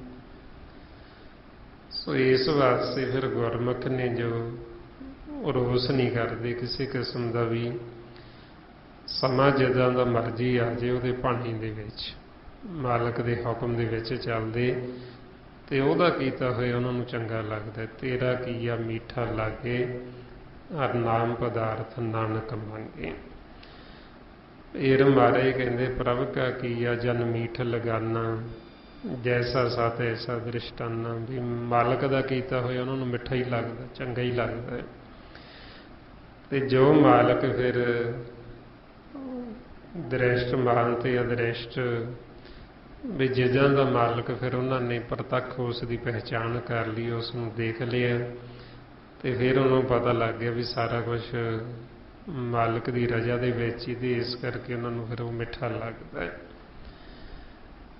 ਇਹ ਮਹਾਰਾਜ ਕਹਿੰਦੇ ਜਿਸ ਤੇ ਉਪਜੇ ਤਿਸ ਮਾਹੀ ਸਮਾਏ, ਉਹ ਸੁੱਖ ਨਿਧਾਨ ਨੂੰ ਬਣਾਏ। ਬਈ ਜਿੱਥੋਂ ਫਿਰ ਉਹ ਉਪਜੇ ਸੀ ਗੁਰਮੁਖ ਸੱਚ ਦੇ ਵਿੱਚ, ਤੇ ਉਹਦੇ ਵਿੱਚ ਹੀ ਸਮਾ ਗਏ, ਸੱਚ 'ਚ ਹੀ ਫੇਰ ਲੀਨ ਹੋ ਗਏ। ਜਿਵੇਂ ਪਾਣੀ ਦੇ ਵਿੱਚੋਂ ਬੂੰਦ ਵੱਖਰੀ ਸੀ ਤੇ ਫਿਰ ਉਹਦੇ ਵਿੱਚ ਹੀ ਸਾਗਰ ਦੇ ਮਿਲ ਗਈ ਤੇ ਫਿਰ ਉਹ ਸਾਗਰ ਹੀ ਬਣ ਗਈ। ਇਸੇ ਤਰ੍ਹਾਂ ਹੀ ਫਿਰ ਉਹ ਸੁੱਖਾਂ ਦਾ ਨਿਧਾਨ ਜੋ ਮਾਲਕ ਖਜ਼ਾਨਾ, ਤੇ ਉਹ ਖਜ਼ਾਨਾ ਫਿਰ ਉਹ ਗੁਰਮੁਖਾਂ ਨੂੰ ਦੇ ਦਿੰਦਾ ਹੈ। ਹਰ ਹਰ ਨਾਮ ਨਿਧਾਨ ਹੈ ਗੁਰਮੁਖ ਪਾਇਆ ਜਾਏ। ਨਿਧਾਨ ਕਹਿੰਦੇ ਖਜ਼ਾਨੇ ਨੂੰ, ਤੇ ਫਿਰ ਉਹੀ ਉਹ ਖਜ਼ਾਨਾ ਉਹ ਗੁਰਮੁਖਾਂ ਪਾਸ ਆ ਜਾਂਦਾ ਸੁੱਖਾਂ ਦਾ। ਫਿਰ ਮਹਾਰਾਜ ਕਹਿੰਦੇ ਆਪਸ ਕੋ ਆਪ ਦੀਨੋ ਮਾਨ, ਨਾਨਕ ਪ੍ਰਭ ਜਾਣੇ ਕੋ ਜਾਨ। ਫਿਰ ਮਾਲਕ ਪਰਮਾਤਮਾ ਵੀ ਉਹਨੇ ਆਪਦਾ ਰੂਪ ਬਣਾ ਕੇ ਫਿਰ ਉਹ ਗੁਰਮੁਖਾਂ ਨੂੰ ਮਾਣ ਦਿੰਦਾ, ਉਹਨਾਂ ਨੂੰ ਸਤਿਕਾਰ ਦਿੰਦਾ। ਤੇ ਆਪਾਂ ਨੂੰ ਕਹਿੰਦੇ ਫਿਰ ਉਹਦੇ ਜਨ ਤੇ ਮਾਲਕ 'ਚ ਕੋਈ ਫਰਕ ਨਾ ਸਮਝੋ, ਦੋਨਾਂ ਨੂੰ ਇੱਕੋ ਹੀ ਜਾਣੋ। ਜਿਹੜਾ ਹਰੀ ਦਾ ਪਰਮਾਤਮਾ ਦਾ ਸੇਵਕ ਉਹ ਹਰੀ ਵਰਗਾ ਹੀ ਹੈ। ਹਰ ਕਾ ਸੇਵਕ ਸੋ ਹਰ ਹੀ ਜੇਹਾ, ਭੇਦ ਨ ਜਾਣੋ ਮਾਨਸ ਦੇਹਾ। ਬਈ ਹਰੀ ਦੇ ਜਾਣਨ ਤੇ ਜਿਹੜੇ ਹਰੀ ਪਰਮਾਤਮਾ ਦੇ ਵਿੱਚ ਕੋਈ ਅੰਤਰ, ਕੋਈ ਫਰਕ ਨਹੀਂ ਹੈ। ਗੁਰੂ ਗੋਬਿੰਦ ਸਿੰਘ ਜੀ ਵੀ ਆਪਾਂ ਨੂੰ ਫਰਮਾਉਂਦੇ ਵੀ ਜਿਵੇਂ ਪਾਣੀ ਦੇ ਵਿੱਚ ਲਹਿਰ ਉੱਠਦੀ ਤਰੰਗ, ਤੇ ਉਹ ਲਹਿਰ ਫਿਰ ਪਾਣੀ 'ਚ ਹੀ ਸਮਾ ਜਾਂਦੀ, ਇਸੇ ਤਰ੍ਹਾਂ ਹਰੀ ਤੇ ਹਰੀ ਦੇ ਜਨ 'ਚ ਕੋਈ ਫਰਕ ਨਹੀਂ। ਹਰ ਹਰ ਜਨ ਦੋਈ ਏਕ ਹੈ, ਬਿਬ ਵਿਚਾਰ ਕਿਛ ਨਾਹੀਂ, ਜਲ ਤੇ ਉਪਜੇ ਤਰੰਗ ਜਿਉਂ ਜਲ ਹੀ ਵਿਖੇ ਸਮਾਹੀ। ਵੀ ਉਹਦੇ 'ਚੋਂ ਪ੍ਰਗਟ ਹੋ ਕੇ ਉਹਦੇ 'ਚ ਹੀ ਫਿਰ ਲੀਨ ਹੋ ਗਏ, ਸਮਾ ਗਏ। ਇਸ ਕਰਕੇ ਆਪਾਂ ਨੂੰ ਕਹਿੰਦੇ ਵੀ ਹਰੀ ਤੇ ਹਰੀ ਦੇ ਜਨ ਦੇ ਵਿੱਚ ਕੋਈ ਫਰਕ ਨਹੀਂ। ਜਿਹੜੇ ਫਿਰ ਉਹ ਸਹਿਜ ਅਵਸਥਾ 'ਚ ਆ ਗਏ, ਜਿਨ੍ਹਾਂ ਨੂੰ ਮਾਲਕ ਦਾ ਭਾਣਾ ਮਿੱਠਾ ਲੱਗਦਾ, ਜਿਹੜੇ ਸਹਿਜ ਸੁਭਾਈ, ਫਿਰ ਹਰ ਇੱਕ ਮਾਲਕ ਦੀ ਦਾਤ ਸਮਝਦੇ ਵੀ ਦਾਤ ਤੇਰੀ ਦਾਤਾਰ। ਵੀ ਜੇ ਦੁੱਖ ਆ ਗਿਆ ਤੇ ਉਹ ਵੀ ਉਹਦੀ ਦਾਤ ਹੈ, ਸੁੱਖ ਆ ਗਿਆ ਤਾਂ ਵੀ ਉਹਦਾ ਦਾਤ ਹੈ। ਤੇ ਆਪਣਾ ਮਾਲਕ ਨੂੰ ਦੁੱਖ ਸੁੱਖ ਪਿਆਰੇ ਤੁਧ ਤੇ ਆਈਏ, ਸਮਤ ਗੁਰੂ ਤੇ ਪਾਈ। ਵੀ ਇਹ ਅਵਸਥਾ ਫਿਰ ਆਪਣੇ ਮਨ ਦੀ ਹੋਣੀ ਚਾਹੀਦੀ ਵੀ ਜੇ ਸੁੱਖ ਹੈ ਤਾਂ ਵੀ ਮਾਲਕ ਨੂੰ, ਜੇ ਦੁੱਖ ਹੈ ਤਾਂ ਵੀ ਅਸੀਂ ਉਹਨੂੰ ਛੱਡਣਾ ਨਹੀਂ। ਮਾਰੇ ਕਹਿੰਦੇ ਜੇ ਸੁੱਖ ਦੇ ਤਾਂ ਤੁਝੇ ਅਰਾਧੀ, ਦੁੱਖ ਵੀ ਤੁਝੇ ਤੇ ਆਈ। ਜੇ ਭੁੱਖ ਦੇ ਤਾਂ ਇੱਥੇ ਹੀ ਰਾਜਾਂ, ਦੁੱਖ ਵਿੱਚ ਸੁਖ ਮਨਾਈ। ਵੀ ਸਾਡੇ ਤੇ ਕਿਰਪਾ ਕਰੋ, ਐਸੀ ਸਾਡੀ ਮਨ ਦੀ ਅਵਸਥਾ ਬਣ ਜੇ ਵੀ ਦੁੱਖ 'ਚ ਵੀ ਤੈਨੂੰ ਤੇ ਆਈਏ, ਸੁੱਖ 'ਚ ਵੀ ਤੈਨੂੰ ਤੇ ਆਈਏ। ਜੇ ਅਸੀਂ ਭੁੱਖੇ ਹਾਂ ਤੇ ਤਾਂ ਵੀ ਤੇਰਾ ਸ਼ੁਕਰ ਮਨਾਈਏ, ਤਾਂ ਵੀ ਤੇਰੇ ਹੀ ਗੁਣ ਗਾਈਏ ਵੀ ਸਾਨੂੰ ਤੂੰ ਨਾ ਵਿਸਰੇ, ਤੂੰ ਨਾ ਭੁੱਲੇ। ਸੋ ਇਹ ਹੈ ਫਿਰ ਪ੍ਰੇਮਾ ਭਗਤੀ। ਤਾਈਓਂ ਭਗਤਾਂ ਨੇ, ਗੁਰਮੁਖਾਂ ਨੇ ਆਖਿਆ ਵੀ ਬੇਸ਼ੱਕ ਸਾਨੂੰ ਰੁੱਖਾ ਭੋਜਨ ਮਿਲ ਜਾਏ। ਉਹਨਾਂ ਨੇ ਇਹ ਨਹੀਂ ਵੀ ਬਹੁਤ ਵੱਡੀਆਂ ਵੱਡੀਆਂ ਮੰਗਾਂ ਰੱਖੀਆਂ, ਇਹ ਤਾਂ ਪ੍ਰੇਮਾ ਭਗਤੀ। ਉਹ ਕਹਿੰਦੇ ਸਾਨੂੰ ਰੁੱਖਾ ਭੋਜਨ ਮਿਲ ਜੇ ਖਾਣ ਨੂੰ, ਰੁੱਖੀ ਰੋਟੀ ਮਿਲ ਜੇ, ਭੁੰਜੇ ਸਾਨੂੰ ਧਰਤੀ ਤੇ ਸੌਣਾ ਮਿਲ ਜੇ। ਵੀ ਉਹਨਾਂ ਨੇ ਕੋਈ ਇਹ ਨਹੀਂ ਮੰਗੀਆਂ ਰੱਖੀਆਂ ਵੀ ਸਾਨੂੰ ਬਹੁਤ ਵਧੀਆ, ਵੀ ਚੰਗੇ ਚੰਗੇ ਸਾਨੂੰ ਬਿਸਤਰੇ ਹੋਣ ਜਾਂ ਸਾਨੂੰ ਸੋਹਣੇ ਬੈੱਡ ਹੋਣ। ਉਹ ਕਹਿੰਦੇ ਸਾਨੂੰ ਭੁੰਜੇ ਚਾਹੇ ਧਰਤੀ ਤੇ ਹੀ ਸੌਣਾ ਮਿਲ ਜੇ। ਤੇ ਉਹਨਾਂ ਨੇ ਇਹ ਨਹੀਂ ਮੰਗਿਆ ਵੀ ਸਾਨੂੰ ਬਹੁਤ ਵਧੀਆ ਵਧੀਆ ਖਾਣੇ ਚਾਹੀਦੇ ਨੇ। ਉਹ ਕਹਿੰਦੇ ਸਾਨੂੰ ਰੁੱਖਾ ਭੋਜਨ ਮਿਲ ਜੇ ਚਾਹੇ, ਪਰ ਸਾਡੀ ਪ੍ਰੀਤ ਨਾ ਟੁੱਟੇ ਤੇਰੇ ਨਾਲੋਂ, ਸਾਡਾ ਪ੍ਰੇਮ ਨਾ ਟੁੱਟੇ ਤੇਰੇ ਨਾਲੋਂ, ਇਹ ਬਣਿਆ ਰਵੇ। ਮਾਰੇ ਕਹਿੰਦੇ ਰੁੱਖੋ ਭੋਜਨ ਭੂਮ ਸੈਨ, ਸਖੀ ਬਿਰਿਆ ਸੰਗ ਸੁਖ ਬਿਹਾਤ। ਵੀ ਜੇ ਸਾਡਾ ਮਾਲਕ ਨਾਲ ਪ੍ਰੇਮ ਹੈ ਤੇ ਅਸੀਂ ਉੱਥੇ ਵੀ ਸੁਖੀ, ਤੇ ਜੇ ਉਹਦੇ ਨਾਲ ਪ੍ਰੇਮ ਹੀ ਨਹੀਂ ਫਿਰ ਚਾਹੇ 36 ਪ੍ਰਕਾਰ ਦੇ ਭੋਜਨ ਜੋ ਮਰਜ਼ੀ ਖਾਈ ਚੱਲੋ, ਉਹ ਵੀ ਬਿੱਖ ਸਮਾਨ ਨੇ, ਜ਼ਹਿਰ ਨੇ। ਤੇ ਚਾਹੇ ਜਿੰਨੇ ਕੀਮਤੀ ਸਾਡੇ ਕੋਲ ਵਸਤਰ ਨੇ ਸੌਣ ਵਾਸਤੇ, ਜੇ ਸਾਡੀ ਮਾਲਕ ਨਾਲ ਪ੍ਰੀਤੀ ਨਹੀਂ ਤੇ ਉਹ ਵੀ ਸਾਡੇ ਵਾਸਤੇ ਬਿੱਖ ਜ਼ਹਿਰ ਹੀ ਨੇ ਸਾਰਾ ਕੁਝ। ਸੋ ਇਸ ਵਾਸਤੇ ਫਿਰ ਆਪਾਂ ਨੂੰ ਕਹਿੰਦੇ ਵੀ ਇਹ ਹੈ ਪ੍ਰੇਮਾ ਭਗਤੀ, ਇਹ ਹੈ ਗੁਰਮੁਖ ਦੀ ਅਵਸਥਾ ਮਨ ਦੀ। ਤੇ ਆਪਾਂ ਨੂੰ ਹੁਣ ਕਹਿੰਦੇ ਆਪਾਂ ਵੀ ਆਪਦੇ ਜੀਵਨ ਦਾ ਲਾਹਾ ਖੱਟਣ ਵਾਸਤੇ ਹੁਣ ਇਹ ਵੱਧ ਤੋਂ ਵੱਧ ਸਿਮਰਨ ਕਰਨਾ, ਗੁਰਬਾਣੀ ਗੁਰੂ ਨੂੰ ਪੜ੍ਹ ਕੇ ਵਿਚਾਰਨਾ, ਤੇ ਵੱਧ ਤੋਂ ਵੱਧ ਆਪਾਂ ਸੰਗਤ ਕਰਨੀ। ਇਹ ਜੋ ਸਾਰਾ ਭੇਦ ਗੁਰਬਾਣੀ ਗੁਰੂ ਦੁਆਰਾ ਆਪਾਂ ਨੂੰ ਦਿੱਤਾ ਮਹਾਂਪੁਰਖਾਂ ਨੇ, ਭਾਈ ਸਾਹਿਬ ਭਾਈ ਸੇਵਾ ਸਿੰਘ ਜੀ ਧਰਮਾਲ, ਇਸੇ ਗਿਆਨ ਨੂੰ ਹੀ ਫਿਰ ਆਪਾਂ ਰੋਜ਼ ਦ੍ਰਿੜ ਕਰਦੇ ਹਾਂ ਵੀ ਤਾਂ ਕਿ ਜੋ ਸਾਡਾ ਮਨ ਹੈ ਇਹ ਸਾਡੇ ਮਨ ਦੇ ਵਿੱਚ ਗਿਆਨ ਵਸ ਜੇ, ਸਾਡੇ ਹਿਰਦੇ 'ਚ ਵਸ ਜੇ, ਤੇ ਆਪਾਂ ਇਹ ਗਿਆਨ ਗੁਰੂ ਦੀ ਮੱਤ ਲੈ ਕੇ ਆਪਣੇ ਮਨ ਨੂੰ ਘਰ ਲੈ ਚੱਲੀਏ, ਆਪਣੇ ਘਰ ਦੇ ਵਿੱਚ ਬੈਠ ਕੇ ਸੁੱਖ ਲਵੇ, ਆਨੰਦ ਲਵੇ। ਸੋ ਇੰਨੀਆਂ ਬੇਨਤੀਆਂ, ਇੰਨੇ ਵਿਚਾਰ ਕਰਦੇ ਹੋਏ ਜੇ ਕੋਈ ਐਸਾ ਸ਼ਬਦ ਬੋਲਿਆ ਗਿਆ ਹੋਵੇ ਸੰਗਤ ਅਤੇ ਸਤਿਗੁਰੂ ਬਖਸ਼ਣ ਯੋਗ ਨੇ ਬਖਸ਼ ਲੈਣਾ ਜੀ। ਵਾਹਿਗੁਰੂ ਜੀ ਕਾ ਖਾਲਸਾ, ਵਾਹਿਗੁਰੂ ਜੀ ਕੀ ਫਤਿਹ। ਵਾਹਿਗੁਰੂ ਵਾਹਿਗੁਰੂ ਵਾਹਿਗੁਰੂ ਵਾਹਿਗੁਰੂ ਵਾਹਿਗੁਰੂ।